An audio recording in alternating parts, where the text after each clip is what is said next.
네, 성도 여러분 하루 동안 평안하셨습니까? 2023년 6월 22일 목요일 새벽 기도회를 시작하겠습니다.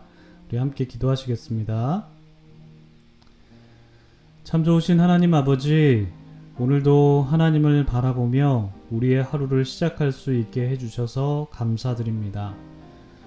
주님, 하나님께서 우리의 하나님이 되어주시고 우리가 하나님의 자녀가 되어서 하나님을 알고 하나님을 섬길 수 있는 것이 우리의 행복이자 기쁨임을 고백합니다. 그래서 우리가 영안을 열어서 늘 하나님을 바라보고 하나님을 의식하면서 우리의 삶을 살아가기를 소망합니다.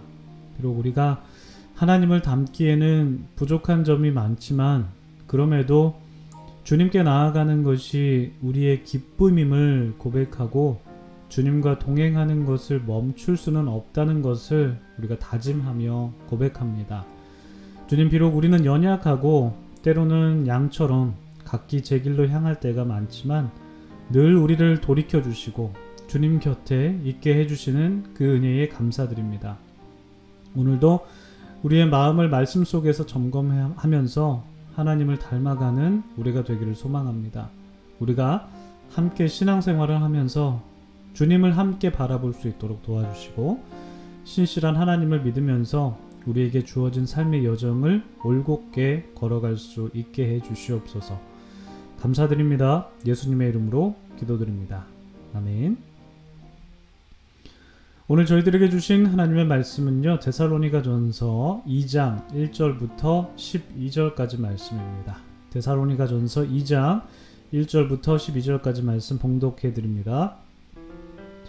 형제들아, 우리가 너희 가운데 들어간 것이 헛되지 않은 줄을 너희가 친히 아나니, 너희가 아는 바와 같이 우리가 먼저 빌립보에서 고난과 능욕을 당하였으나 우리 하나님을 힘입어 많은 싸움 중에 하나님의 복음을 너희에게 전하였노라. 우리의 권면은 간사함이나 부정에서 난 것이 아니요 속임수로 하는 것도 아니라 오직 하나님께 옳게 여기심을 입어 복음을 위탁받았으니 우리가 이와 같이 말함은 사람을 기쁘게 하려 함이 아니요 오직 우리 마음을 감찰하시는 하나님을 기쁘시게 하려 함이라. 너희도 알거니와 우리가 아무 때에도 아첨하는 말이나 탐심의 탈을 쓰지 아니한 것을 하나님이 증언하시느니라. 또한 우리는 너희에게서든지 다른 이에게서든지 사람에게서는 영광을 구하지 아니하였노라. 우리는 그리스도의 사도로서 마땅히 권위를 주장할 수 있으나 도리어 너희 가운데서 유순한 자가 되어 유모가 자기 자녀를 기름과 같이 하였으니 우리가 이같이 너희를 사모하여 하나님의 복음뿐 아니라 우리의 목숨까지도 너희에게 주기를 기뻐함은 너희가 우리의 사랑하는 자 됨이라. 형제들아, 우리의 수고와 애쓴 것을 너희가 기억하리니 너희 아무에게도 폐를 끼치지 아니하려고 밤낮으로 일하면서 너희에게 하나님의 복음을 전하여노라. 우리가 너희 믿는 자들을 향하여 어떻게 거룩하고 옳고 흠없이 행하였는지에 대하여 너희가 증인이요 하나님도 그러하시도다. 너희도 아는 바와 같이 우리가 너희 각 사람에게 아버지가 자기 자녀에게 하듯 권면하고 위로하고 경계하노니 이는 너희를 부르사 자기 나라와 영광에 이르게 하시는 하나님께 합당히 행하게 하려 함이라. 아멘. 참 좋으신 우리 주님의 크신 은총이 우리 토론토 한인장로교회 모든 분들에게 오늘도 함께 하시기를 주님의 이름으로 축복합니다. 성도님들, 오늘 좋은 하루 시작하셨습니까? 우리 좋으신 하나님의 사랑과 섭리 가운데에 오늘 하루가 우리에게 주어졌음을 믿습니다. 이 믿음의 고백으로 오늘도 우리가 하루를 시작하길 소망합니다. 우리는 어제부터 데살로니가전서 말씀을 나누고 있습니다. 어제 신목사님께서 해주신 설교 다 들으셨죠? 저는 들으면서 바울의 선교 여정을 듣다 보니까 바울이 선교 여행을 하면서 정말 뗄래야 뗄 수 없는 것이 환난이었구나, 이런 생각이 들었습니다. 데살로니가에 이르러서 하나님의 말씀을 전한 바울에게 도전하였던 그 유대인들과의 갈등 속에서 바울과 그 바울 일행들이 정말 쉽지 않은 시간 보냈겠다라는 것을 다시 한번 생각해 볼 수 있었습니다. 그런데 그렇게 많은 어려움이 있었음에도 불구하고 바울 일행이 선교 일정을 포기하지 않고 불굴의 의지로 하나님의 말씀을 전한 그 모습을 보면서 존경심도 들었고요. 그리고 그 선교팀의 열정에 깊은 감명을 받지 않을 수가 없었습니다. 특별히 어제 신목사님께서 설명해 주신 대로 바울이 빌립보에서 고난을 겪었고 데살로니가에 와서 복음을 전하다가 유대인들로부터 환난을 피해서 베레아라는 곳으로 건너갔지 않습니까? 그런데 거기까지 유대인들이 따라와서 바울 일행을 어렵게 하였다는 것, 또 그 어려움을 피하기 위해서 바울이 저 멀리 아덴까지 갔다는 것, 이것을 볼 때 이 선교팀의 여정이 정말 쉽지 않았겠구나, 참 어려웠겠구나 다시 한번 생각해 봤습니다. 오늘 본문에서도 바울이 많은 어려움이 있다라는 그런 말로 시작을 하는데, 물론 바울과 실라와 디모데가 함께 하는 말이죠. 1절과 2절 말씀 보시면요, 형제들아 우리가 너희 가운데 들어간 것이 헛되지 않은 줄을 너희가 친히 아나니 너희가 아는 바와 같이 우리가 먼저 빌립보에서 고난과 능욕을 당하였으나 우리 하나님을 힘입어 많은 싸움 중에 하나님의 복음을 너희에게 전하여노라. 바울 일행이 정말 많은 고난이 있었지만 그 고난 속에서 데살로니가 교인들에게 복음을 전한 것이 헛된 일이 아니었다라는 것을 이 선교팀도 확신하고 있고, 그리고 데살로니가 교인들도 확신하고 있습니다. 바울은 2절에서 빌립보에서 고난과 능력을 받았다라고 이렇게 기록을 하고 있는데요. 이에 관한 이제 자세한 내용은 사도행전 16장을 보시면 여러분 보실 수 있습니다. 나중에 시간 나실 때 한번 읽어보시면 좋을 것 같고요. 제가 간단하게 요약을 해드리면, 바울과 실라가 이제 선교 여행을 떠나면서 원래 그 계획된 선교 루트가 있었는데, 그런데 그 계획과는 달리 마게도냐 지방으로 선교 방향을 틀게 됩니다. 왜냐하면 성령님께서 허락을 안 해주셨거든요. 원래 선교 계획을 허락을 안 해주셨고, 환상 속에서 마게도냐라는 곳을 가라라고 말씀해 주셨기 때문에 마게도냐 지방으로 선교 방향을 틀게 됩니다. 그 마게도냐의 지방의 첫 성읍이자 가장 중요하고 큰 성읍이 바로 빌립보였는데, 바울은 이 빌립보에서 자색 옷감 장수인 루디아를 만나게 됐고요. 그리고 그 여인에게 세례를 베풀었고, 그녀의 집을 기점으로 해서 이제 복음을 빌립보에 널리 전파하죠. 그런데 어느 날 바울이 기도하기 위해서 그 기도처를 찾다가 귀신 들린 여종을 만나게 됩니다. 그래서 바울이 그걸 보자 그녀를 사로잡고 있었던 그 귀신을 쫓아내주죠. 예수의 이름으로 쫓아내 주었는데, 그런데 이 일이 문제가 된 거예요.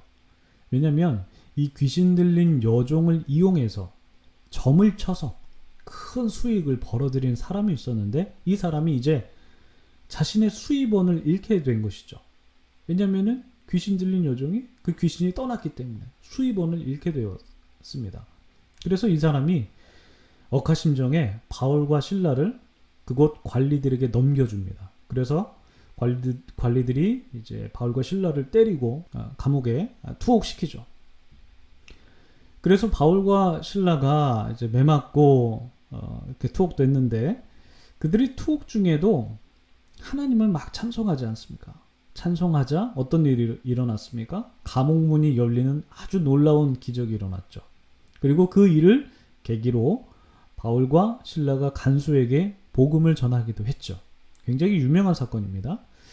그러나 우리가 한번 이런 바울의 선교 여행을 한번 생각해 보면, 이처럼 바울과 그 일행이 복음을 전할 때마다 매도 맞기도 하고 감옥에 갇히기도 하고, 그리고 또 데살로니가에서는 유대인들에게 쫓겨다니기도 하고 굉장히 어려운 그런 상황 속에 처했다는 것이죠. 바울과 그 일행은 복음을 전할 때마다 고생과 환난이 그 뒤를 따랐다라는 것을 볼 수가 있습니다. 여러분, 그럼에도 바울이 계속해서 복음 전하죠. 심한 환난과 박해를 받았지만 바울과 실라, 디모데, 그리고 그 일행 모두는 복음을 계속해서 전했습니다. 여러분, 이들이 왜 복음을 전한 것일까요? 이들이 이렇게 어려운 상황 속에서, 환난 속에서 복음을 전할 수 있었던 그 이유와 그 동력은 여러분 무엇이었을까요? 그 이유에 대해서 3절, 4절에서 우리가 한번 찾아볼 수 있을 것 같습니다. 3절, 4절 보시면요. 우리의 권면은 간사함이나 부정에서 난 것이 아니요. 그러니까 복음을 전하는 것이 간사함이나 부정에서 난 것이 아니요. 속임수로 하는 것이 아니라 오직 하나님께 옳게 여기심을 입어 복음을 위탁받았으니 우리가 이와 같이 말함은 사람을 기쁘게 하려 함이 아니요. 오직 우리 마음을 감찰하시는 하나님을 기쁘시게 하려 함이라. 여러분, 바울과 실라 그리고 디모데가 복음을 전한 이유가 무엇입니까? 사람을 기쁘게 하려 함이 아니요. 오직 우리 마음을 감찰하시는 하나님을 기쁘시게 하려 함이었습니다. 여러분, 바울이 3차례에 걸쳐서 선교 여행 떠나고 죽을 고비를 수없이 많이 겪었음에도 불구하고 복음을 전한 이유가 무엇이었습니까? 바로 오직 하나님을 기쁘시게 하기 위함이었습니다. 여러분, 오늘 본문 하반부 쭉 한번 읽어보시면요, 바울이 데살로니가 교인들을 정말 사랑했습니다. 어머니처럼 품었고 아버지처럼 권면했다라고 이렇게 기록하고 있는데, 바울이 교인들에게 이렇게 정말 사랑을 베풀 수 있었던 그 원천과 그리고 사랑을 베푼 그 이유가 무엇이었습니까? 사람을 기쁘게 하기 위함이었습니까? 아닙니다. 하나님을 기쁘게 하기 위함이었습니다. 여러분, 우리가 오늘 본문을 보면서 반드시 기억해야 하는 것이 있다면 바로 이것입니다. 우리도 하나님을 기쁘시게 하기 위해서 살아가야 한다라는 것입니다. 하나님을 기쁘시게 하기 위해서 우리가 성도를 사랑하는 것이고, 하나님을 기쁘시게 하기 위해서 우리가 성도를 돌보는 것이고 교회를 섬기는 것이지, 사람을 기쁘게 하기 위해서 우리가 성도를 사랑하고 돌보고 교회를 섬기는 게 아니라는 것이죠. 하나님을 기쁘시게 하기 위해서 하는 것입니다. 여러분, 이 순서가 정말 중요합니다. 왜냐하면 바울이 선교 여행을 할 수 있었던 그 원천이 바로 여기에 있다고 해도 과언이 아니기 때문입니다. 바울 선교팀이 사람들에게 영광을 구하지도 않고, 그리고 사도의 권위를 내세우지도 않고, 그들이 수고하면서 성도 돌보기를 어머니처럼 하고, 또한 아버지가 자녀를 권면하는 것처럼 바울이 성도들을 권면하고 때로는 경고하고, 그럼에도 불구하고 때로는 안아주고 품어주는 그 이유는 바로 하나님을 기쁘시게 하기 위함이었습니다. 심지어 그들이 목숨을 바치면서까지 성도들을 사랑하고 그들에게 복음을 전할 수 있었던 이유도 바로 하나님을 기쁘시게 하기 위함이었습니다. 여러분, 그래서 우리가 살면서 이런 질문을 꼭 하면 좋을 것 같아요. 우리가 성경을 보면서 우리가 질문해야 한다라고 배웠는데, 우리가 삶을 살면서도 질문해야 될 것 같습니다. 이런 질문이요. 우리가 살아갈 때 우리가 이런 어떤 생각을 하고 어떤 마음을 품고 어떤 행동을 하고 그리고 선택도 하고 결정도 하고 그것을 실행에 옮기는데, 그런데 그 와중에 과연 하나님께서 이것들을 기뻐하실까? 나의 생각들, 마음들, 행동들, 결정들, 이런 것들 과연 하나님께서 기뻐하실까? 이 하나님의 기쁨의 여부가 우리 삶에 정말 중요한 질문이 되어야 할 것 같습니다. 여러분, 하나님의 기쁨을 위해서 살아가는 사람들의 특징이 있습니다. 오늘 본문을 보시면 그 특징이 나오는데, 그 특징 중에 하나는 바로 자신의 권위를 내세우지 않습니다. 자신이 갖고 있는 권위를 내세우지 않아요. 그러니까 사도 바울이 그의 사도의 권위가 분명히 있습니다. 그리스도께 부름받은 그 사도의 그 권위가 있는데 그 권위를 내세우지 않았습니다. 왜? 하나님을 기쁘시게 하기 위해서. 그리고 성도를 정말 진심으로 사랑합니다. 이것도 특징인데요. 자신의 목숨을 내어줄 정도로 사랑합니다. 그리고 성도에게 폐를 끼치지 않으려고 정말 노력합니다. 그리고 때로는 어머니의 사랑처럼 따뜻하게 성도를 품어주기도 하고, 때로는 아버지처럼 강하게 경계하기도 하고 권면하기도 하고 경고하기도 합니다. 물론 아버지도 이렇게 사랑 이렇게 품어주죠. 예. 여러분, 하나님을 기쁘시게 하는 것이 그 중심이 잡혀 있다면 이렇게 살아가게 된다는 거예요. 자신의 권위를 막 내세우지 않고 사람을 정말 진심으로 사랑하게 되고 심지어 자신의 목숨을 내어줄 정도로 사랑하게 된다는 것이죠. 여러분, 그래서 정말 우리도 정말 우리 삶의 중심에, 내 마음 중심에, 생각 중심에, 행동 중심에 정말 하나님을 기쁘시게 하는 것이 무엇인가? 이 질문이 항상 마음속에 있어서 우리가 생각을 하든지 마음을 품든지 행동을 하든지 그 기준으로 우리가 했으면 좋겠습니다. 여러분, 바울과 그리고 뭐 실라, 뭐 디모데 포함해서 이 바울 일행과 데살로니가 교인들의 관계가 여러분 어떠십니까? 정말 아름답지 않습니까? 바울과 실라 그리고 디모데가 정말 진심으로 성도들 사랑하는 거 여러분 느껴지지 않으십니까? 이 말씀 보면서.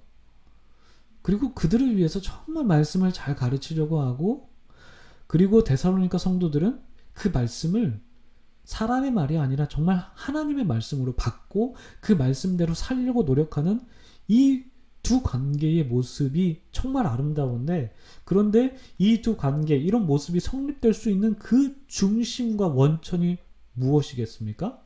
무엇이죠? 바로 하나님이 기뻐하시는 것이 무엇일까? 하나님의 기쁨을 위해서 살아가는 것이 그 중심이 되었기 때문에 바울을 포함한 그 목회자와 데살로니가 교회의 그 성도가, 목회자와 성도의 관계가 정말 아름다운 관계가 된 것입니다. 여러분, 그래서 목회자가 성도를 진심으로 사랑하고 성도를 위해서 사랑에 권면해드리고, 또한 성도도 마찬가지로 목회자를 존경하고 목회자가 전하는 하나님의 말씀을 잘 수용할 수 있는 그 중심은, 그것을 가능하게 하는 것은 목회자도 그렇고 성도도 그렇고 하나님을 기쁘시게 하는 것이 무엇인가? 그것이 삶의 기준이 되어야 된다는 것이죠. 여러분, 그래서 오늘 우리가 한 가지만 구했으면 좋겠어요. 하나님, 저의 마음과 저의 생각과 행동이 하나님을 기쁘시게 해드리길 원합니다. 정말 주님의 기쁨 되길 원합니다. 나 주님의 기쁨 되기 원하네. 이런 찬양의 가사처럼 내가 원하는 한 가지가 바로 정말 주님의 기쁨 되기 원합니다. 라는 기도 제목으로 기도하시고, 여러분들의 기도 제목으로도 기도하시면서 오늘 하루 시작하시길 축복합니다. 기도하시겠습니다.